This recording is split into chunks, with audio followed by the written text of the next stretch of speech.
Okay, so I'm Alan Griffiths and I work for Canonical and I'm the lead developer on a project called Mir. I suspect that you've heard of that if you're here. And Mir comes out of Canonical's convergence effort, which was the idea that since a lot of devices now have computers in them, that we ought to be able to adapt the software running them to the different form factors so that you could have the same sort of software stack running on a desktop or a phone or a tablet or some other device, and the software would automatically adapt to the input devices you've got, the display technology that's available, and sort of the extreme examples that we were looking at were traditional desktops with multiple high resolution displays, keyboards, mouse, maybe touch screens, and phones and tablets which have a relatively small display, don't have keyboards, mice, unless they get plugged in, and generally have a touch-enabled display. And the user interaction's somewhat different.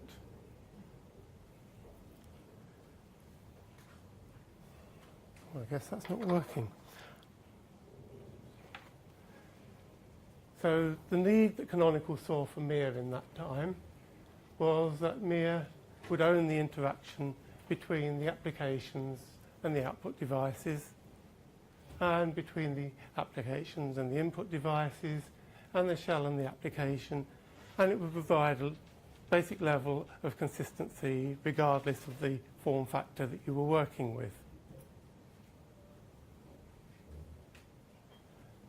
So Mir started off with the architecture shown here, where there was a system compositor that controlled access to the hardware, and that was running using Mir libraries. And the Unity 8 desktop or the Unity 8 phone mode would be running using Mir, but talking to the server and not accessing the hardware directly at all. And the application would talk typically through a toolkit to a Mir library, and that would talk to the user shell and indirectly through to the hardware. That was a perfectly reasonable plan, and we were following that up until April 2017.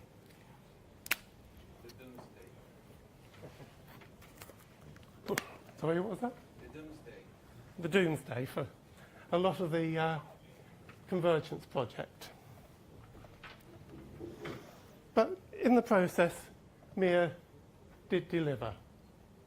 It was working on multiple graphics backends. It addressed a lot of the security issues that we see with the X11-based desktop. And it shipped on phones. So that's running Mir. It shipped on tablets. That's running Mir.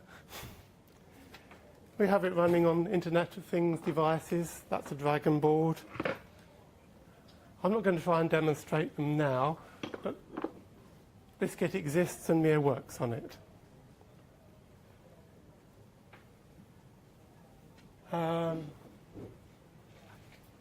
As well as the desktop and phone versions, Canonical were delivering Mir for the Internet of Things based on their Snapcraft technology.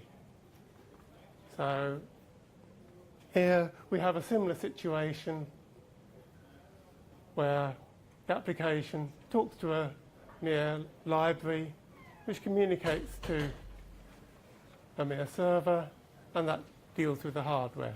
We've only got the one level of Mir servers in this environment because we're not trying to deal with multiple users.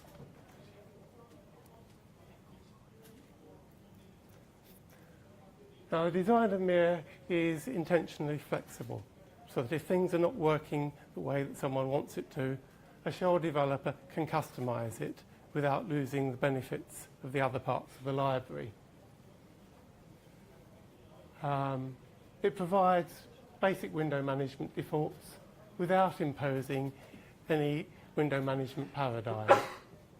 We've developed 3 simple example window managers using floating windows, tiling windows, and full-screen kiosk operations.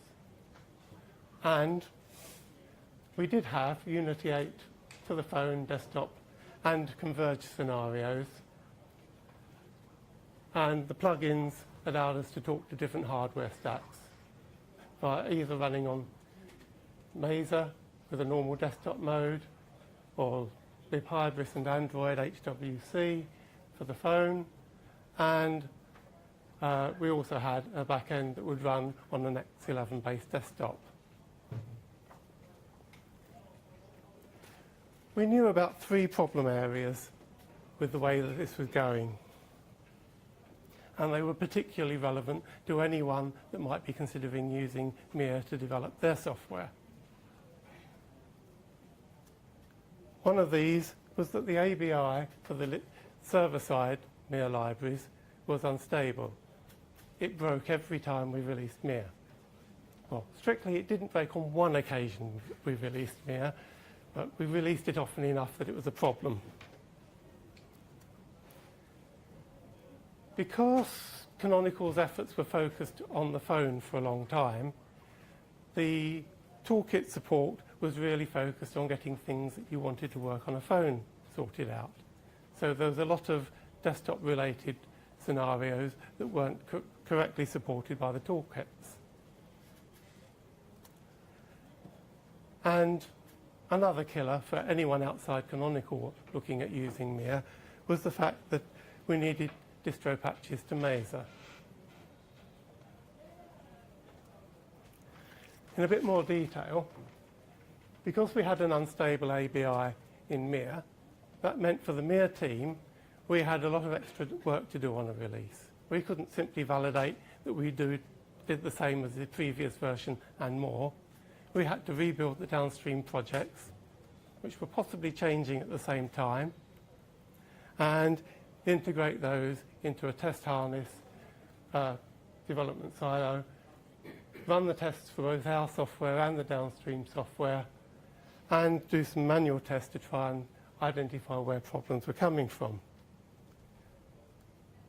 And anyone that was developing a server found it rather annoying that they got interrupted every now and again because Mir was releasing something and they had to rebuild and reissue their binaries. Now that sort of worked with a bit of pain within Canonical, but I can't imagine anyone outside Canonical wanting to deal with that sort of interruption and feedback.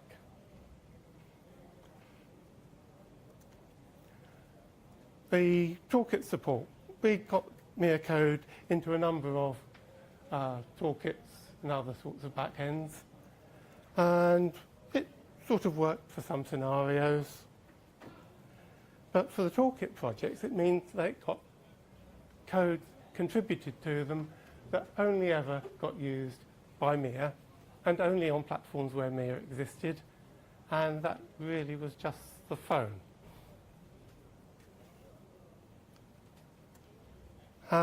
Distro patches, they're a pain to maintain. You don't really want them. You do want to upstream your code. And it also meant that nobody else could use Mir, even if they really wanted to on another distribution. I have to say, we were not ignoring these issues. We had a plan for each of them. We were working on and publicising stable ABI for Mir, which is libmirserver. We had people working on various toolkits and getting Mir support upstreamed and making progress on that up until, as we would have heard, the fateful day. And the distro patches the ones we cared about, we could probably have upstreamed, but we did want to make some changes to that code, particularly in the light of our experience with the EGL streams.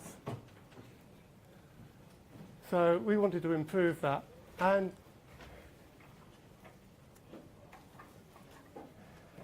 of course, we were being paid to get Unity 8 to work. And Unity 8 would work without any of those being fixed. So it wasn't our highest priority. We focused on getting the phone and tablet stuff working. And then coming up to 1704, we tried to get the desktop working. It took priority. And then Canonical stopped working on Unity 8. The Unity 8 project still exists. It's moved to UB ports. As far as everyone can tell, it's alive and well. It's actually running on phones and tablets. You can, if you're feeling very adventurous, experimentally install it on a desktop. But don't expect Qt-based applications to work very well if you do that, because it upgrades the version of Qt on the 1604 system. But Canonical is still supporting Mir because of the Mir kiosk scenario I was describing. I'm not doing it now, but I've got a Dragon board there, as I said earlier, where I can show some demos. But it's not going to be anything commercial. It's just going to be examples that people have put together.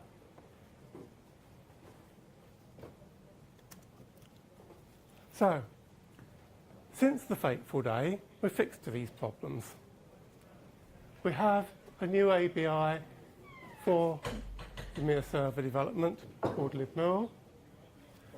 It supports the existing usage scenarios.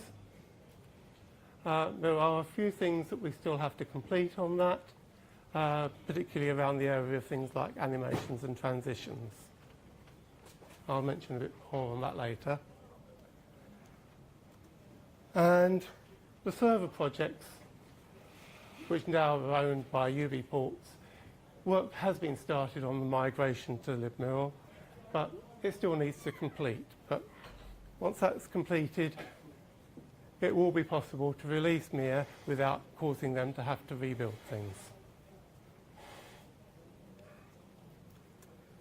It's just a quick slide about the way that Mir works. It's a C++ library. It provides basic window management and a plugin strategy that allows you to set the policy. And we've got 3 example policies that plug in there for the kiosk, for a floating window manager, and for a tiling window manager. And the state of things in Unity 8 is that most of the Qt Mir code now uses libmirserver, but there's a directory full of stuff that talks directly to libmirserver because the corresponding functionality hasn't been added to libmirserver yet.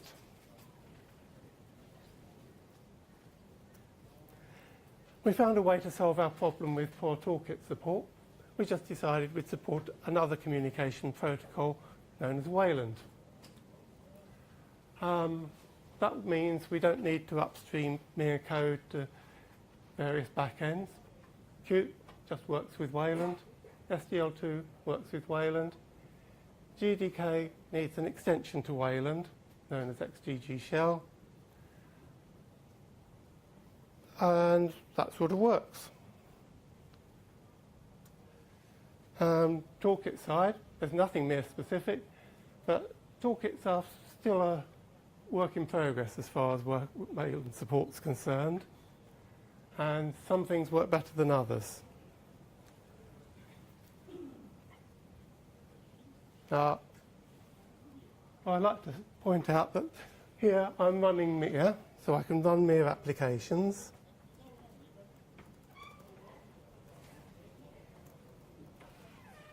Oops, no I can't.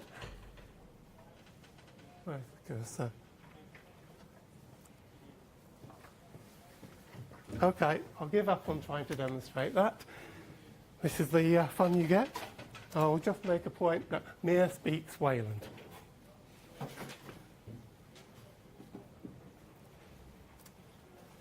And as a consequence of that decision, we don't need any upstream support because the thing we needed in Mesa was Mir's EGL implementation.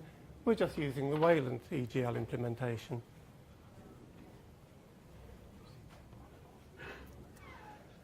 And it just means that Mir can be used on other distros. I'm actually running Mir on Fedora here.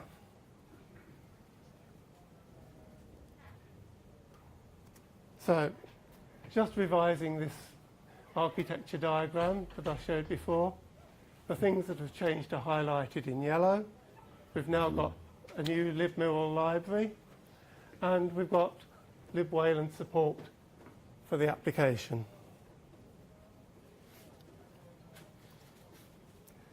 The kiosk snap will, in the very near future, because we need a release of snapd before that happens, or maybe it's Ubuntu core.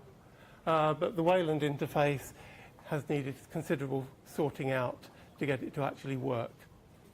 But that work should benefit anyone running Wayland servers on Snap. We still support existing applications using the toolkit and libmir client approach, and that support will continue as long as there's a commercial need for it.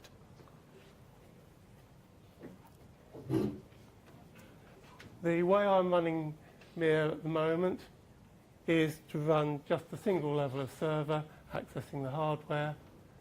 I've got Qt terminal running, I've got Impress running via Wayland, and they're running on the Mir server.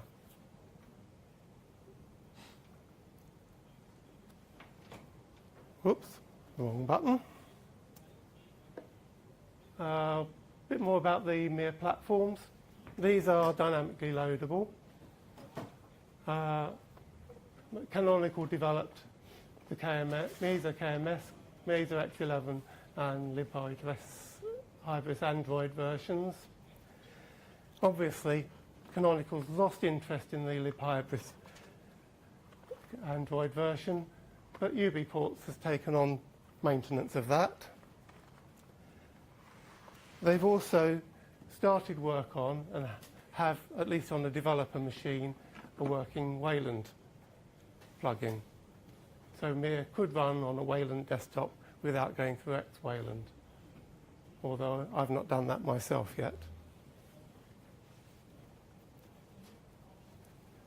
As far as anyone wanting to run Mir for other developments concerned, they're probably interested in our feature backlog on the desktop scenario. With Unity 8, the Content Hub supplied facilities for copy and paste and drag and drop. Mir did have a role in this, but it doesn't work without Content Hub. So we do need to fill in the missing pieces from that. There are a few things that I still need use of libmirserver, typically custom animations and graphic effects, and that is a planned piece of work that will be added to libmirserver in the near future. And then there's Wayland support. Well, if you look to see what Wayland means, there's a few files on your disk describing different Wayland protocols. And if you can't read it, that's rather the point. There's a lot of them. I'll call out a couple of important ones. There's Wayland.xml, the core protocol. Applications must be able to rely on that being supplied by a server. And other extension protocols typically build on it. And that's the first thing we started work on. And by and large, it works. There are a few things that are not working quite right yet, but they're getting fixed. And our biggest problem with it is we don't have proper test coverage over it. And I'll discuss testing a bit further in a moment. The other protocol is, well, XDG shell unstable v6. As its name suggests, it's an unstable extension. But if you want to run GDK apps, that's what you have to use. And we have an experimental implementation. We haven't released the code with that yet, but that will happen in the next couple of weeks. It's switched off by default, but if you define an environment variable before starting your server, it switches on, and you'll find that some things work and the majority don't. There's no tests around it yet. It was done pretty much to see what was involved and get things underway. So what about all these other Wayland protocols? Well, I'm actually seeking guidance about this because I want to know what's important for people for us to support. So one comment we got on our community blog was there's a protocol called Wayland, the surface layers, that we should be looking at. I know Jerry, one of the developers, has had a look at it, but I don't think he's had time to do anything else. He's spent a lot of time over the last couple of months sorting things out to do with the Ubuntu Core and Snap scenarios for things like Wayland support and device plugins and other things that everyone really needs to get working, especially if snaps are ever going to be useful for doing graphics on a desktop. And I've also come across one called Surfer Decorations, because one thing that some window managers, some shells would like to do is switch on or off decorations. Now, it's something KDE uses, and it looks as though there's an implementation in GDK. I haven't experimented with it yet, but I know it's on my list of things that I need to look at. But back to testing. Now, we've got quite a bit of experience on the Mir team about testing compositors. And we had a look at existing conformance tests for Wayland and found that we could do something we thought would be better. It's based on taking the Western test suite and moving it to an architecture that we favour. It's GPL3, there's no CLA associated with it. It's a project. We did look at previous test suites, and one of the issues we had was that they tended to work through a protocol to talk to the server, to do the testing and query its state. We did that with some of our early tests of the Mir compositor, but we found that it was possible to get much more reliable tests and track problems down a lot more easily if you ran everything in the same process. So that's what we're enabling here. We haven't yet got this working with any other compositor, but we do know where the hooks are to make that work, and we will look into that at some point in the near future.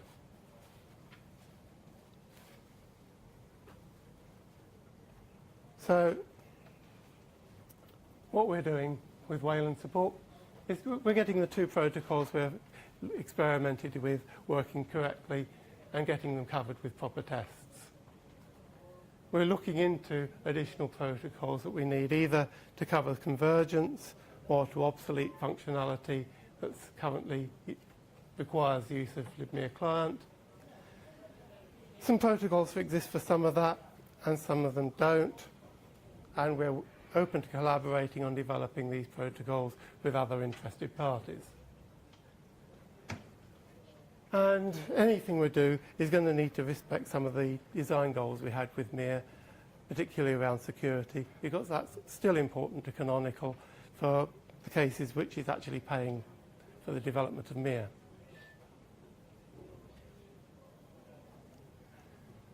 Now, I'm going to have to do a little bit of switching here because I wanted to show you some stuff that isn't quite working here. So if I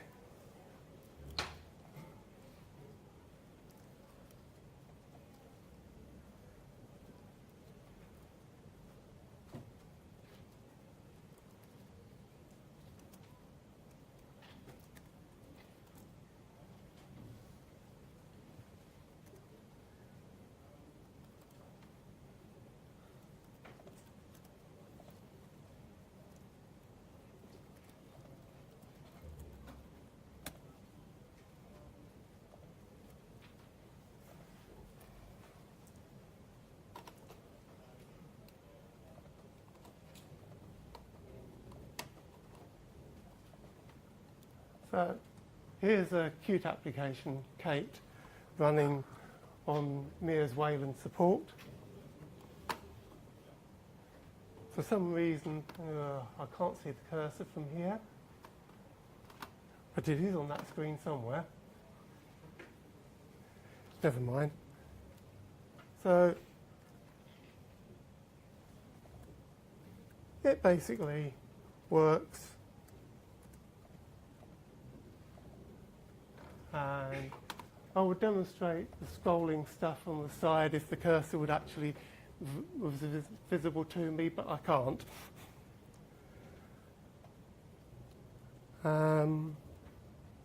I guess questions and suggestions.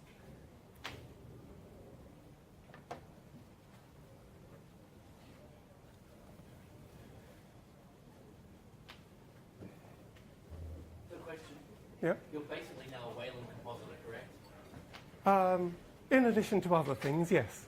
Well, since the Mir patches aren't going to be anything but Qt even in, not upstream, right?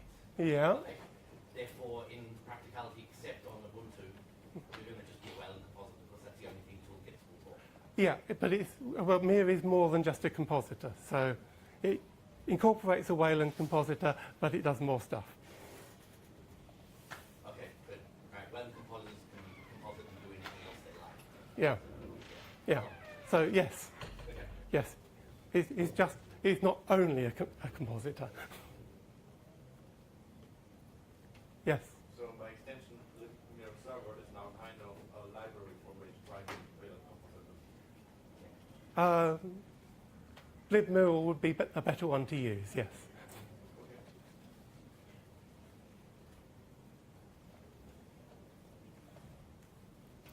I should have been repeating the questions back. So. That's fine. So what tools are you working with FOSDEM? Occasionally talk to them about things that we're doing or things that they want to do, but there's no official connection with it. Do you have a particular thought in mind? No, just in general. Yeah. Because it seems a good idea to work together. Yeah, so Marius on the UBports team has submitted patches to Mir. He's come to us asking about problems, and we've tried to be helpful. Other people in the UBports community have done things like taking the latest version of Mir and running it with the UBports code and seeing what's involved in doing that. By and large, we haven't caused each other problems yet.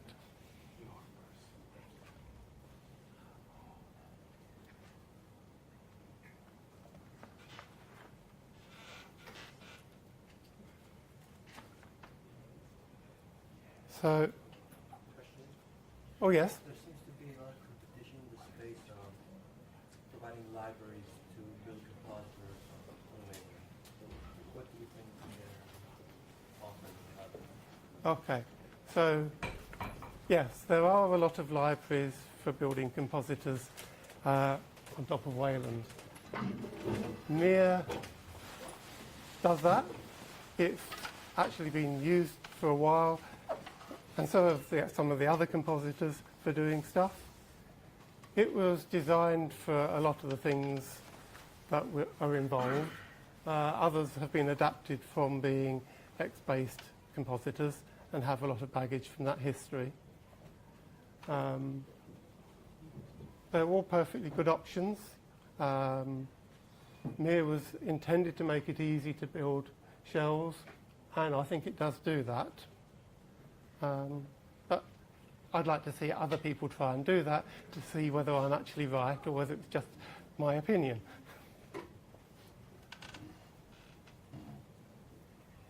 Yes?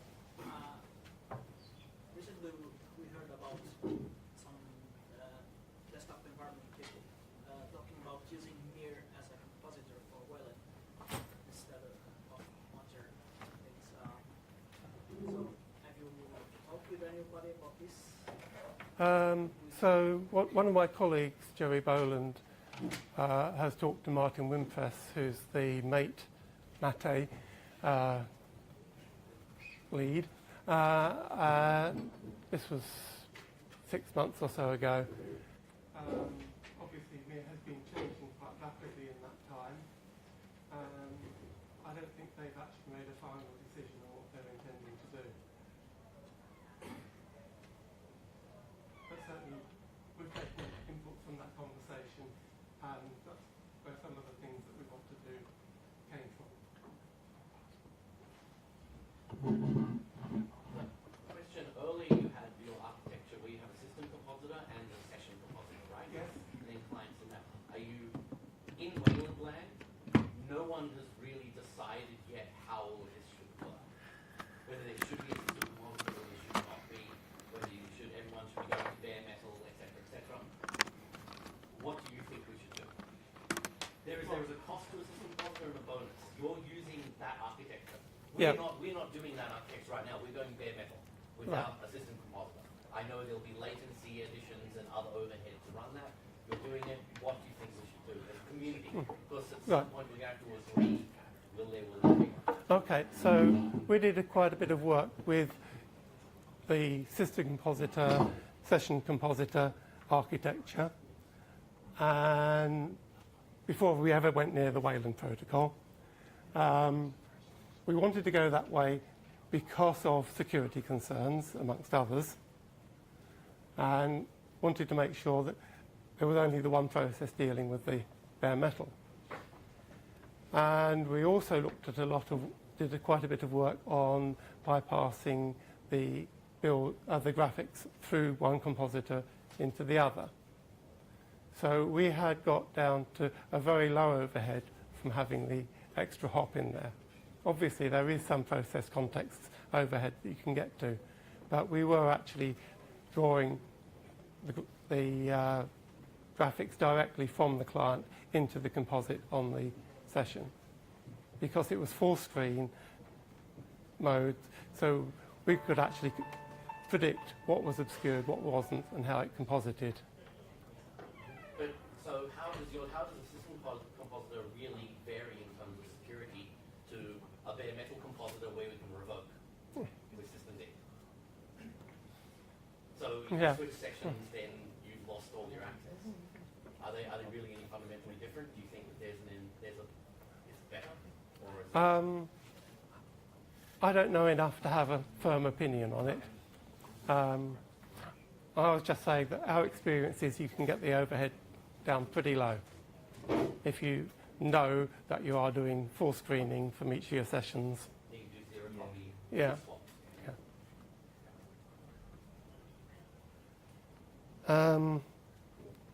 Okay, this is the last slide that I uploaded, but there's a special extra slide if you want to play this weekend. This is the code that I'm showing here, and which caused me a problem when I tried to demo it earlier. It's available in Ubuntu and Fedora repositories. The main URL you need to catch if you want to grab anything is the one on the community ubuntu.com, because the same information is there. You can install and play with this code at your own risk. It's development code, hasn't been through the release process. It should be released in the next week or two. If you do play and have any feedback, probably the easiest way to contact me over the weekend is to comment on the community forum, and I'll see it at some point. And I guess that's it. Thank you.